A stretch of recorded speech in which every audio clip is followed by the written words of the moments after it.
The Great Hall of Nexus Prime buzzed with angry voices. 47 different alien species filled the massive chamber, their representatives shouting in dozens of languages. The air itself seemed to shake with their rage. At the center of it all sat two humans, looking very small and alone. Ambassador Da-Yun Kim kept her hands folded in her lap, trying to stay calm. Next to her, Admiral Hyanwoo Park watched the alien faces around them. Both humans had served the Galactic Council for many years. They had always been proud that Earth was part of this great alliance of worlds. Today, that pride felt like a heavy stone in their stomachs. The Council Prime Velthari rose from the central platform. The ancient being looked like a living crystal, tall and bright, with light flowing through its transparent body. When it spoke, its voice filled every corner of the hall. "We are here to judge the crimes of humanity," Velthari announced. "Crimes so terrible that they shake the very foundation of our peaceful galaxy." Da-Yun Kim stood up. "Honored Council Prime, we still do not understand what crimes you speak of. Earth has always followed the Council's laws of peace." A harsh clicking sound came from the insectoid War Marshal Crixon. "Peace? Your species speaks of peace while your ships burn worlds." The great screens around the hall came alive with images. Da-Yun felt her heart stop. The screens showed human ships, with Earth's blue and white symbols clearly visible on their hulls. But these were not ships she recognized. They were bigger, darker, and covered with weapons she had never seen before.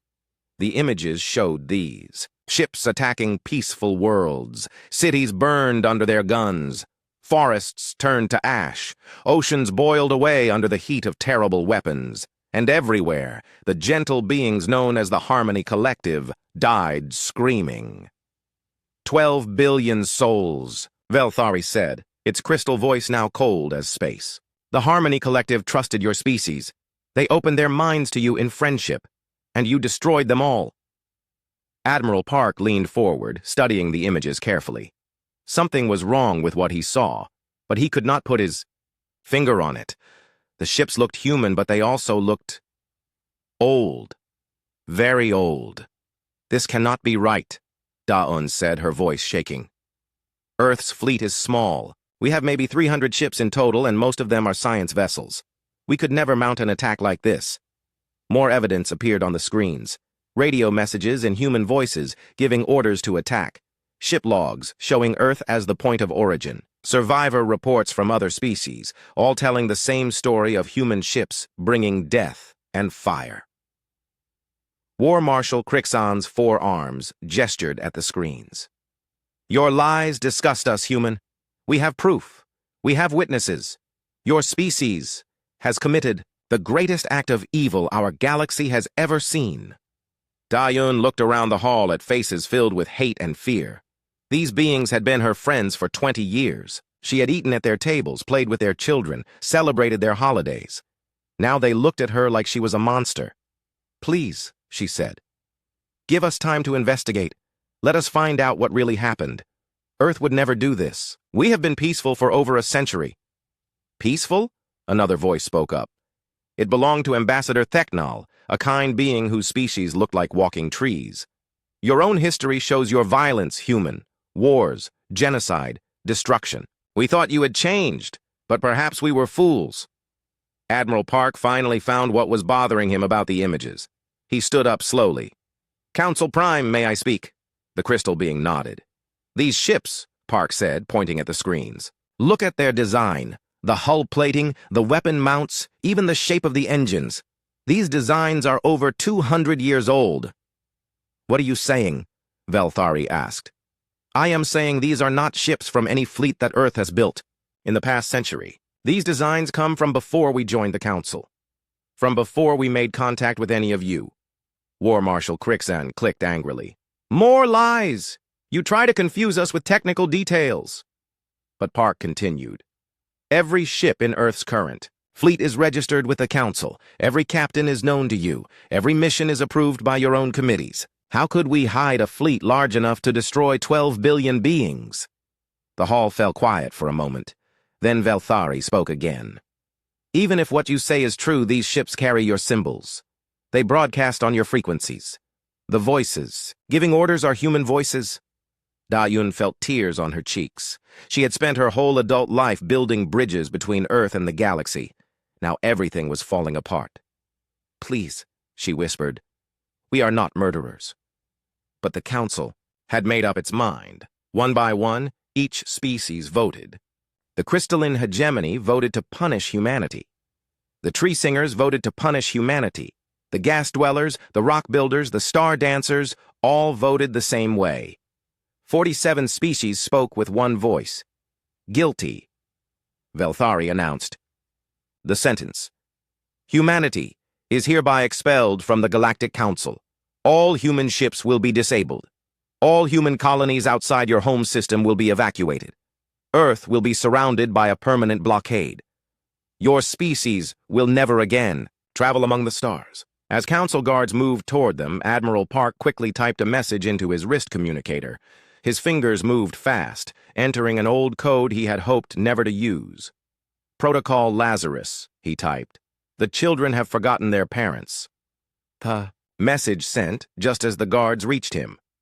Somewhere far away on Earth, ancient computers would receive his signal. Systems that had slept for 200 years would wake up, and the galaxy would learn that they had made a terrible mistake. But for now, Park and Kim were prisoners, watching their dream of galactic friendship die around them. The last thing Park heard as they were led away was War Marshal Crickson speaking to Velthari. "Good. Now the galaxy will be safe from human evil." Park almost smiled. The insectoid had no idea how wrong he was. Deep beneath the ice of Siberia, something stirred for the first time in 2 centuries. Ancient machines hummed to life, their metal hearts beating with power drawn from the Earth's core. Warning lights flickered on in corridors that no living human had walked in generations. On the surface, General Jinho Lee stood in Earth's Defense Command Center, staring at readings that made no sense. Energy spikes were appearing all over the planet, in the Arctic, under the Sahara Desert, in the deep ocean trenches, even on the dark side of the moon. "Sir," Captain Woojin Choi said, looking up from his console with confusion, "these power signatures. They're massive, but there's nothing on our charts at these locations." Before General Lee could answer, every screen in the command center flashed red. Text appeared in letters as tall as a man. "Protocol Lazarus activated." "What is Protocol Lazarus?" Lee asked, but no one in the room knew. Across the planet, similar scenes played out. In research centers and universities, computers that had been running simple tasks suddenly began accessing files that no one knew existed. Dr. So-Young Yoon, working late in her archaeology lab in Seoul, watched her equipment come alive with data about humanity's early space exploration. "This can't be right," she muttered, reading through files that claimed Earth had colonized dozens of star systems before making contact with the Galactic Council. According to these records, humanity had been a major space power for 50 years, before they ever met an alien. But that was impossible. Everyone knew the story. Earth had just developed faster-than-light travel when the Council found them in 2237. They had been a young, peaceful species, grateful to join the galactic community. They had never been conquerors or warriors. The files Dr. Yoon was reading told a very different story. Meanwhile, Director Min Soo Kang sat in the Historical Archives building, watching century-old security seals break themselves. Doors that had been locked since before his grandfather was born swung open with soft hisses. Inside, he found rooms full of documents marked with warnings he had never seen before. Imperial classification, hegemony command only. His hands shook as he picked up the first file. It was labeled Post-Contact Deception Protocol, Phase 1. Hiding the Fleet. In the Defense Command Center, General Lee's confusion grew worse by the minute. Reports were coming in from all over human space. Ships were appearing on sensors, ships that had not been there an hour ago. They were huge, larger than anything in Earth's current fleet, and they were moving toward the Sol system. "Sir," Captain Choi said, his voice tight with fear, "we're getting a transmission from somewhere in the outer system. It's on military frequencies, but it's using codes I've never heard of." "Put it through," Lee ordered, the voice that came Through the speakers was calm, professional, and spoke with an accent from old Earth. Earth Defense Command, this is Admiral Yi Jun Nam of the Terran Hegemony Fleet. We are responding to Protocol Lazarus. Please stand by for fleet arrival and command integration. This is General Lee, Supreme Commander of Earth Defense Forces. I've never heard of any Terran Hegemony Fleet. Identify yourself properly. A pause. Then, General Lee, please access your historical files under Omega classification. You will find our authority there. We are coming home after a very long sleep. Lee turned to his staff, but they looked as confused as he felt. What are Omega classified files? Captain Choi was already working at his console. Sir, I'm finding references to Omega files, but I can't access them. It says I need Hegemony Command authorization. On the main screen, new contacts appeared. Ships were emerging from what looked like empty space near Jupiter. But these were not ships like anything in Earth's fleet. They were dark, angular, and so large that at first the sensors mistook them for small moons. Dr. Yoon was having similar revelations in her lab. The files she was reading painted a picture of humanity that terrified her. According to these records, the early human space program had not been about exploration and science. It had been about conquest and expansion. The files spoke of the Terran hegemony, an empire that had controlled 47 star systems. They told of wars against alien species that had fought against human expansion. They described weapons that could destroy planets and fleets that numbered in the thousands. Most shocking of all, they revealed that humanity's peaceful contact with the Galactic Council had been a lie. The real human government, the hegemony, had chosen to hide their empire when they realized the Council was too powerful to fight. They had created a false, peaceful civilization to present to the galaxy while their real fleets went into deep space to wait. 200 years, Dr. Yoon whispered, reading the dates on the files. They've been waiting out there for 200 years. Director Kang was reading similar information in the archives. The documents told the story of the greatest deception in galactic history. When the Galactic Council had found Earth, they had not found a young civilization taking its first steps into space. They had found an empire that was already older and more advanced than most Council species. But the hegemony leaders had been smart. They knew they could not fight the entire galaxy alone. So they had hidden their empire and created a fake peaceful Earth to join the Council. For 2 centuries, they had maintained this deception, learning about the galaxy while keeping their true power secret. The final document Kang read made his blood run cold. It was a message from the last hegemony emperor, recorded just before. The fleet went into hiding. We go to sleep now, but we do not abandon our people. If Earth is ever threatened, if our children ever need protection, we will wake. We will remember who we really are, and the galaxy will learn that humanity was never as weak as we pretended to be. Back in the Defense Command Center, the screens showed dozens of ships now moving through the Sol system. They moved in perfect formation, like they had drilled. These maneuvers 1,000 times, which, Lee realized with growing horror, they probably had. Sir, Captain Choi reported, his voice barely steady. Long-range sensors are detecting similar fleets emerging throughout human space. Not just here, everywhere. Every human colony, every human outpost, they all have fleets appearing. Another transmission came through. This time it was a woman's voice, cold and professional. Earth Command, this is Commander Hyejin Seo, Hegemony Special Operations. Our forces are taking position to defend all human assets. Please prepare your people for integration with hegemony military doctrine. General Lee felt like he was living in a nightmare. How many ships are out there? He asked. Captain Choi checked his displays, then checked them again. His face went pale. Sir, according to these readings, thousands, maybe tens of thousands. They're everywhere. On the screens, the largest ship in the approaching fleet grew clearer. It was 15 kilometers long, bristling with weapons, and carried the name Soul's Vengeance on its hull in letters the size of buildings.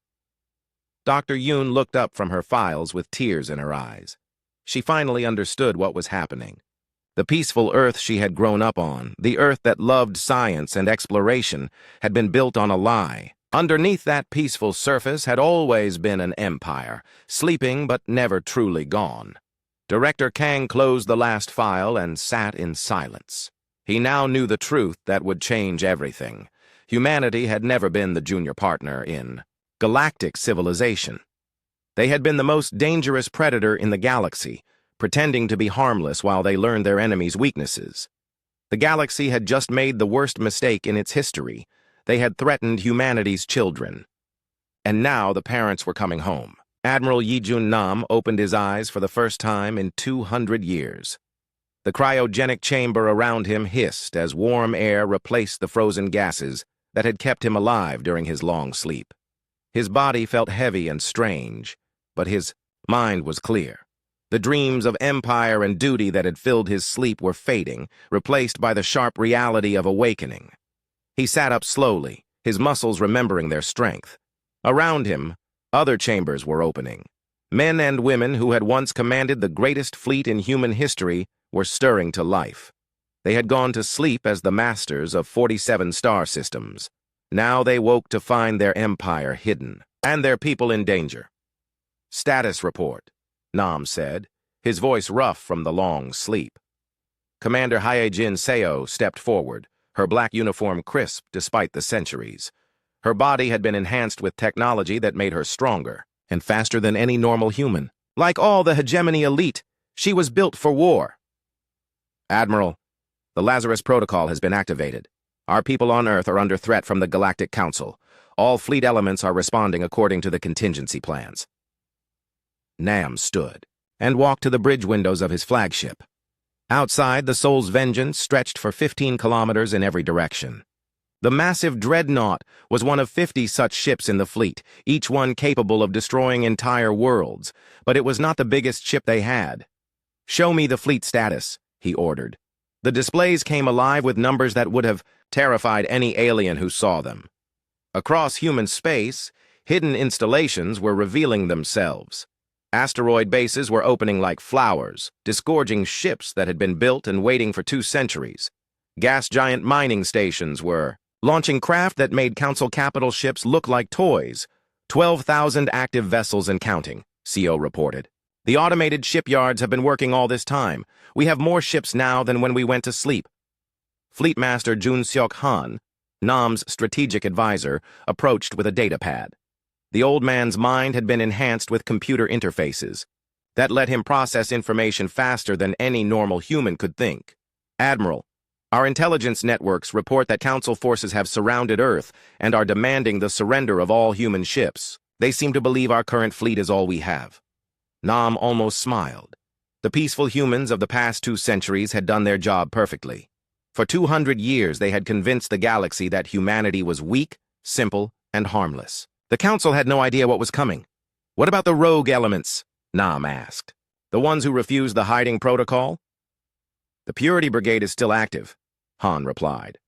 "Our intelligence suggests they were responsible for the attacks on the Harmony Collective. Commander Do-Hyun Jeon leads them. He never accepted that. We should hide from the aliens."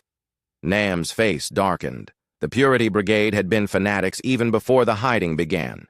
They believed that only humans deserved to live in the galaxy, and they had refused orders to stand down. Instead, they had disappeared into the dark spaces between stars, continuing their war of genocide. "So they finally did something stupid enough to expose us all," Nam said.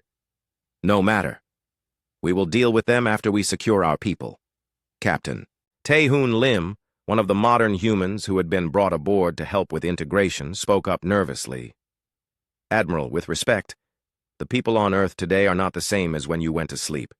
They have lived in peace for generations. They believe in diplomacy and cooperation." Nam turned to look at the young captain. Lim represented everything the hegemony had hidden for 2 centuries. The gentle, peaceful face of humanity that had fooled the galaxy. "Captain Lim, those people are still our people. They are human children who have been allowed to play at peace because we were here to protect them.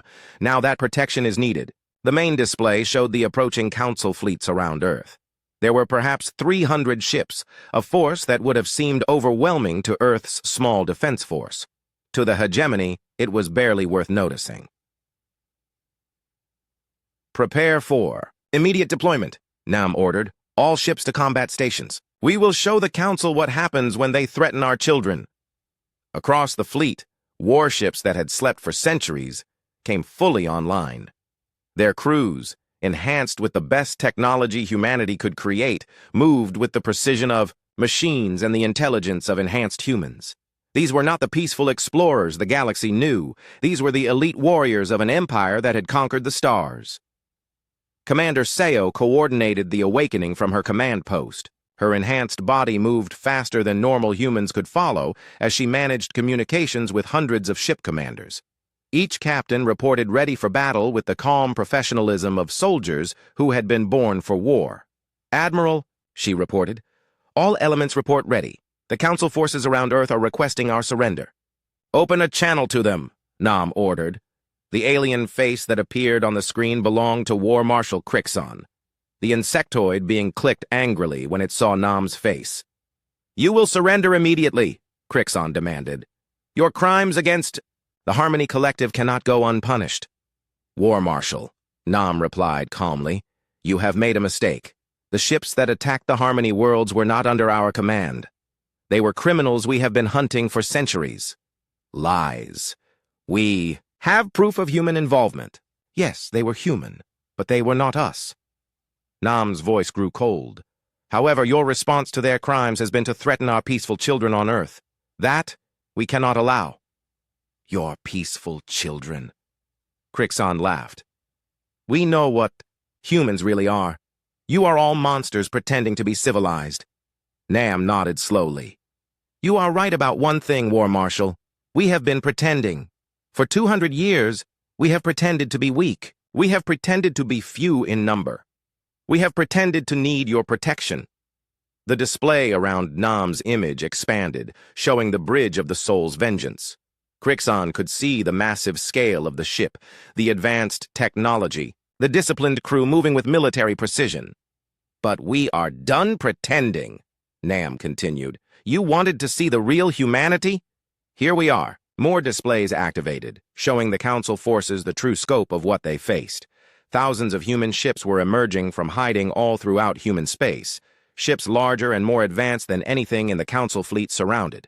The alien vessels like wolves surrounding sheep. Fleet Master Han stepped forward.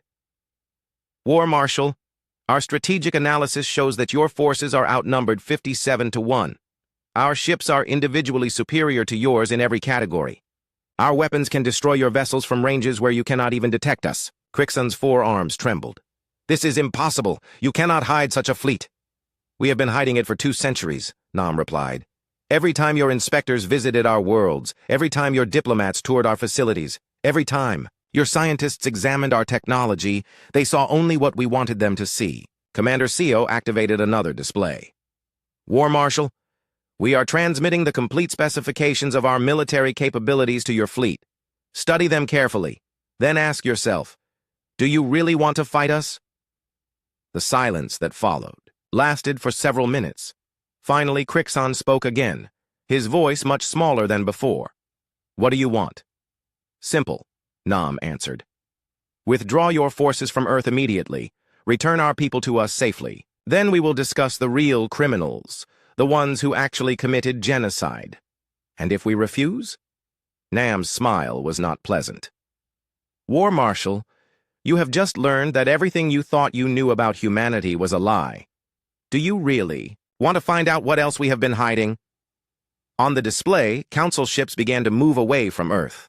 The blockade that had seemed so threatening an hour ago was melting away like ice in summer heat. Captain Lim watched in amazement and horror. "Admiral, they're really leaving, just like that." "Captain," Nam replied, "they finally understand what we really are. They have realized that for 2 centuries they have been living next to the most dangerous predator in the galaxy, and that predator has been pretending to be harmless while studying every weakness they have." Fleetmaster Han was already preparing. The next phase. "Admiral, we have located several Purity Brigade bases in the Outer Rim. Should we begin hunting operations?" "Yes," Nam said. "It is time to clean up the mess that exposed us. Commander John and his fanatics will answer for their crimes." As the Soul's vengeance began moving toward the Outer Rim, Nam looked once more at the Earth hanging in space nearby.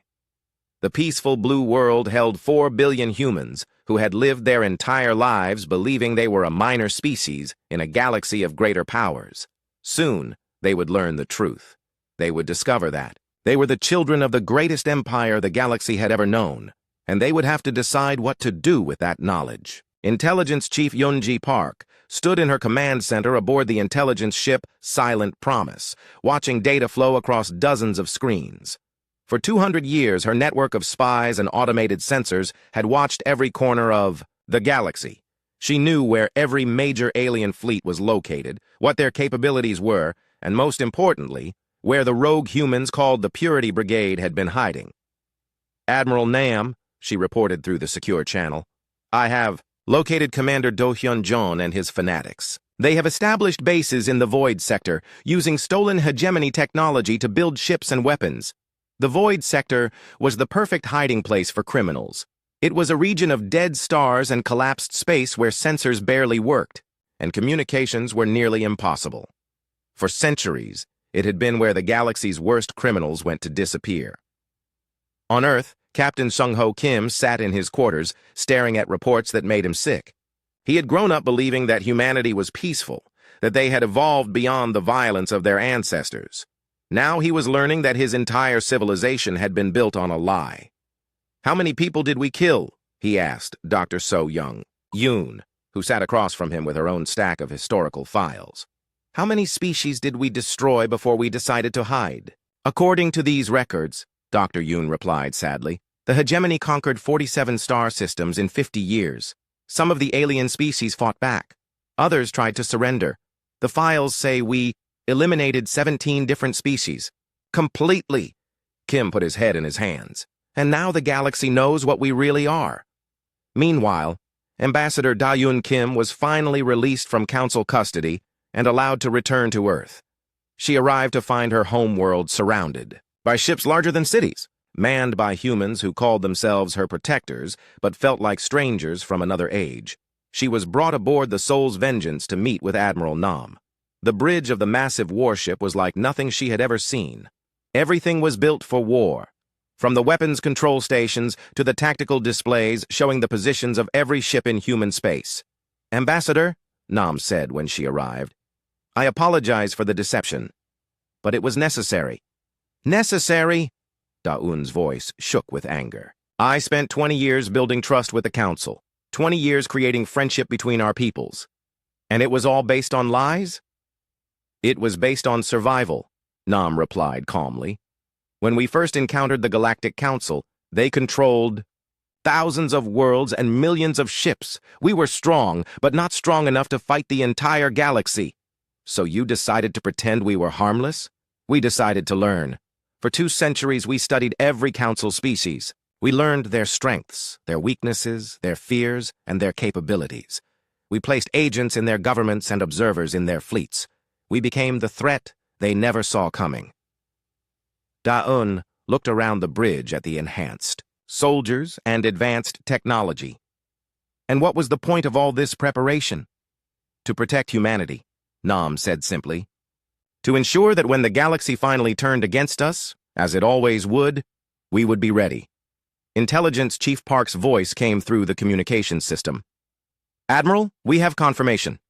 The Purity Brigade is using Harmony technology to build psychological weapons.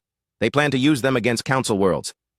Nam's expression darkened. The Harmony Collective had been empathic beings, able to feel the emotions of others across vast distances. Before their destruction, they had been the galaxy's spiritual guides, helping to resolve conflicts through understanding and compassion. How? Did John get Harmony technology? Nam asked. He captured some of their people before destroying their worlds, Park replied. He has been experimenting on them for decades, trying to turn their empathic abilities into weapons that can drive entire populations insane. The bridge fell silent. Even the enhanced soldiers looked disturbed by this information. Captain Kim spoke up from Earth. Admiral, permission to join the hunting operation. I need to see this through. Permission denied, Captain. You are not trained for this kind of warfare. Then train me, Kim said firmly. I cannot live with the knowledge of what my species has done without trying to make it right. Admiral Nam studied the young man's face on the display. Kim represented the peaceful humanity that the hegemony had protected for 2 centuries.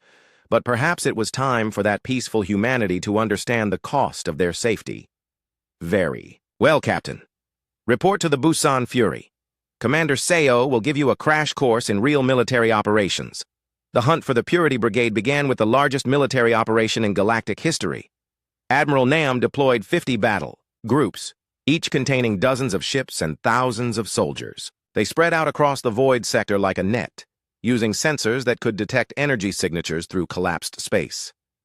Fleetmaster Han coordinated the operation from the Soul's Vengeance, his enhanced mind processing information from hundreds of sources at once. Admiral, we have located the 1st Purity Brigade base. It's built inside a dead moon, heavily defended. Show me, Nam ordered. The main display revealed a facility that looked more like a nightmare than a military base. The Purity Brigade had carved out the inside of a small moon and filled it with weapons designed to torture rather than simply kill. In the center of the base, energy signatures suggested they were holding Harmony survivors prisoner. Commander. Seo's voice came through from the Busan Fury. Admiral requesting permission to lead the assault. Captain Kim is with me and ready for combat. Nam hesitated. Sending the young captain into battle felt wrong. Kim represented the innocence that humanity had managed to preserve during their centuries of hiding, but perhaps that innocence needed to see what it had cost to maintain. Permission granted, Commander. But I want those Harmony survivors rescued, alive.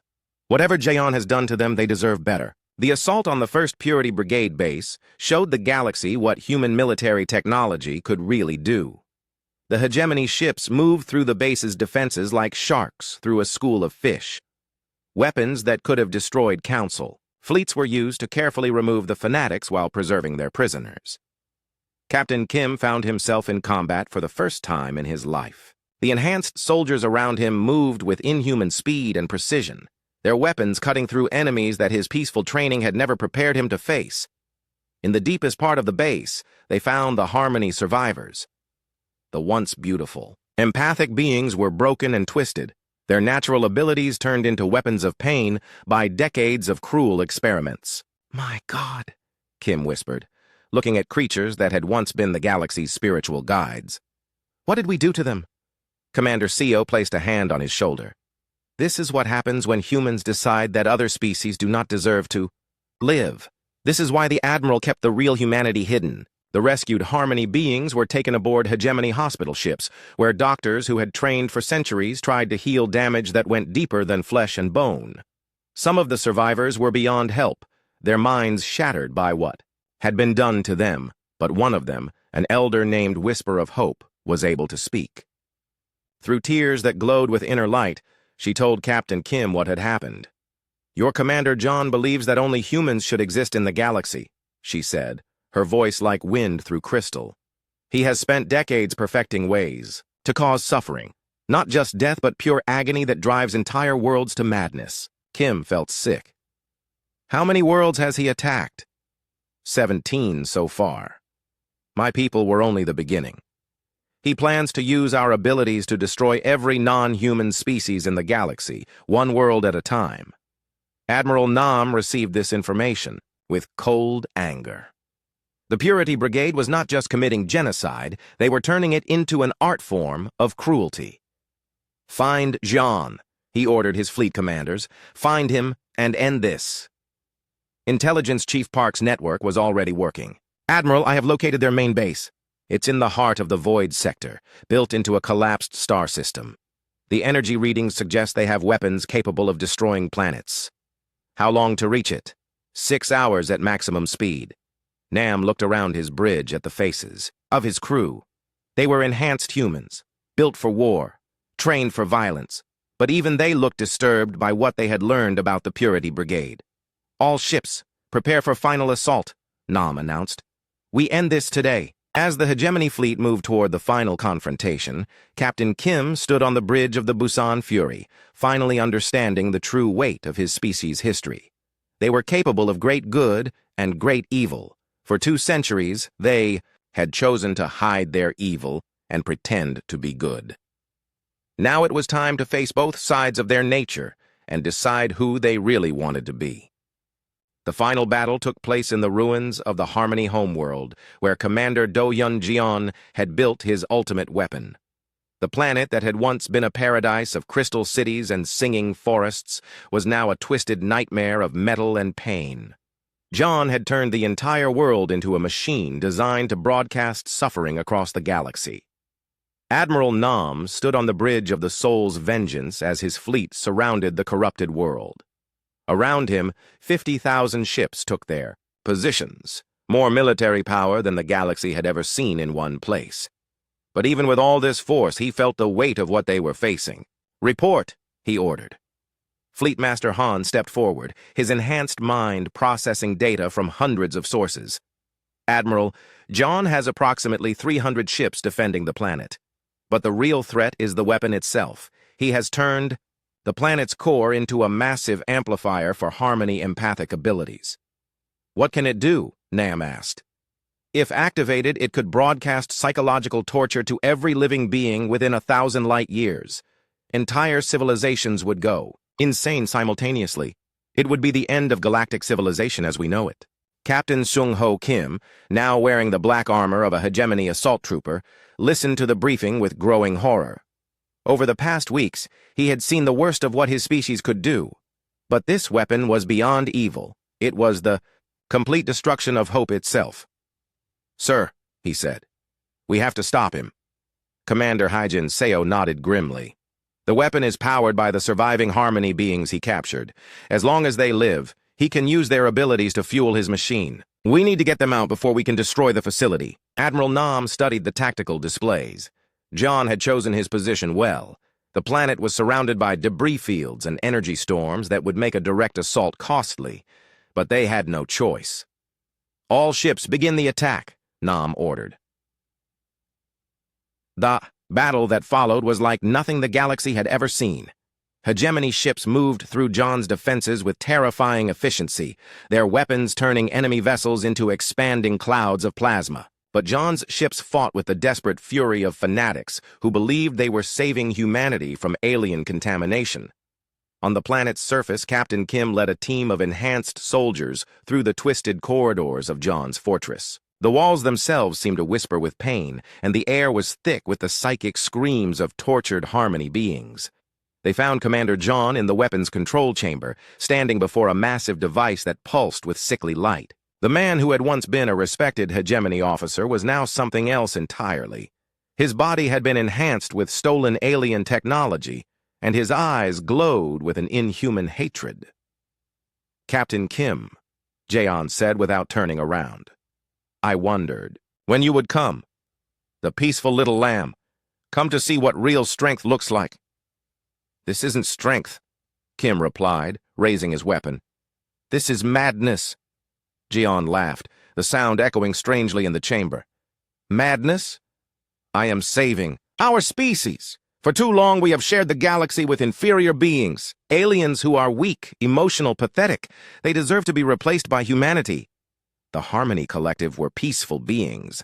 They helped resolve conflicts across the galaxy. "They were parasites," Jeon snarled, finally turning to face Kim. "They infected other species with their weakness, their pathetic compassion. They made the galaxy soft and vulnerable." Kim could see the Harmony survivors now, chained to machines that amplified their natural empathic abilities into weapons of torture. The beautiful beings who had once helped heal the galaxy's wounds were being used to create its greatest nightmare. "Let them go, John. End this." "Never." John's hand moved toward the weapon's activation control. "I will cleanse the galaxy of alien filth, and humanity will inherit the stars as we were meant to." The fight that followed was brief, but brutal. John's enhanced body made him faster and stronger than any normal human, but Kim had been trained by the best soldiers in the hegemony fleet. More importantly, he was fighting for something greater than hatred. As Jeon fell, his finger brushed the activation control. The weapon began to power up, its terrible energies building toward the moment when it would broadcast agony across 1,000 worlds. "Commander Seo," Kim called into his communicator, "the weapon is activating." "Copy that, Captain." "Admiral Nam, the weapon is going active. We need to destroy it now." Above the planet, Admiral Nam faced the hardest decision of his long military career. To destroy the weapon, he would need to use the Soul's Vengeance's planet-killer cannon, but the blast would also kill every living being on the surface, including Kim and his team. "Admiral," Fleet Master Han said quietly, "we have no choice. If that weapon activates, billions will die across the galaxy." Nam looked at the faces of his bridge crew, then at the display showing Captain Kim's position on the planet's surface. The young man represented everything good about modern humanity: their compassion, their hope, their belief that peace was possible. "Captain Kim," Nam said through the communicator, "you have 30 seconds to get clear of the target zone." "Negative, Admiral," Kim replied. "I'm not leaving the Harmony survivors. If we're going to die, we die together." In the weapon chamber, Kim worked frantically to free the tortured Harmony beings from their chains. His enhanced soldiers helped, their advanced tools cutting through bonds that had held the aliens prisoner for decades. "Why do you risk your life for us?" asked Whisper of Hope, the eldest of the survivors. "Your people and ours have been enemies." "Because that's what my people should be," Kim replied, lifting her gently from the machine. "Not conquerors or genocidal fanatics, but protectors. That's who we can choose to become." Above them, the Soul's Vengeance charged its main cannon. The weapon that could crack planets began to build its terrible energy. But Admiral Nam hesitated, unwilling to kill the young captain who represented humanity's better nature. "Admiral," came Kim's voice through the static, "fire the weapon. Don't let John's madness spread to the galaxy." "Captain, there has to be another way." "There is no other way, sir. Sometimes protecting what's good means making hard choices." Nam closed his eyes, then opened them with new resolve. "All ships, clear the firing zone. Charging planet killer cannon." The weapon that followed lit up the dead star system like a new sun. The corrupted Harmony homeworld and John's nightmare machine vanished in a flash of pure energy that could be seen from 1,000 light years away. When the light faded, there was nothing left but empty space and cosmic dust. 3 months later, the galaxy had settled into its new reality. The Galactic Council still existed, but everyone understood that humanity was the real power now. The revelation of the Terran. Hegemony had changed everything. Ambassador Da-Un Kim stood before the Reformed Council, delivering what would become known as the New Covenant speech. Behind her stood representatives of the awakened Hegemony fleet, their presence a constant reminder of humanity's true capabilities. "We are not the species you thought you knew," she said to the assembled alien representatives. "We are not the species we thought we were. But perhaps we can become the species the galaxy needs us to be." The new arrangement was simple, but effective. Humanity would serve as the galaxy's ultimate protector, maintaining overwhelming military superiority to prevent wars and genocide. But they would not rule directly. The Council could continue to govern as long as they remembered who was really in charge. Dr. So Young-Yoon established new historical archives, ensuring that the truth about humanity's past would never again be hidden. The peaceful facade was over. From now on, the galaxy would know exactly what humans were capable of, both good and evil. Director Min-Soo Kang worked with Intelligence Chief Park to create oversight systems that would prevent another Purity Brigade from arising. Humanity's capacity for evil would be acknowledged and controlled, not hidden. General Jin-Ho Lee integrated the ancient hegemony forces with Earth's modern military, creating a new kind of fleet that combined the Empire's overwhelming power with the peaceful Earth's moral compass. But the greatest change came from an unexpected source. The rescued Harmony survivors, led by Whisper of Hope, chose to work with humanity rather than flee from them. They had seen both the worst and best of human nature, and they believed that the species could choose to be better. "Your Captain Kim died to save us," Whisper of Hope told Admiral Nam during the memorial service. "He showed us that humans can choose compassion over conquest. We will help you remember that choice." Admiral Nam stood at the observation deck of the Soul's Vengeance, looking out at the new galaxy they had created. Human ships patrolled every major trade route, their presence ensuring peace through the promise of overwhelming retaliation against any aggressor. It was not the galaxy he had dreamed of when he went to sleep 2 centuries ago. Then, he had envisioned human dominance through conquest and fear. Now he saw something more complex, a species that had learned to wield ultimate power while trying to remember why that power should be restrained. Admiral Hyunwoo Park, the EA, man whose message had awakened the fleet, joined Nam at the observation window.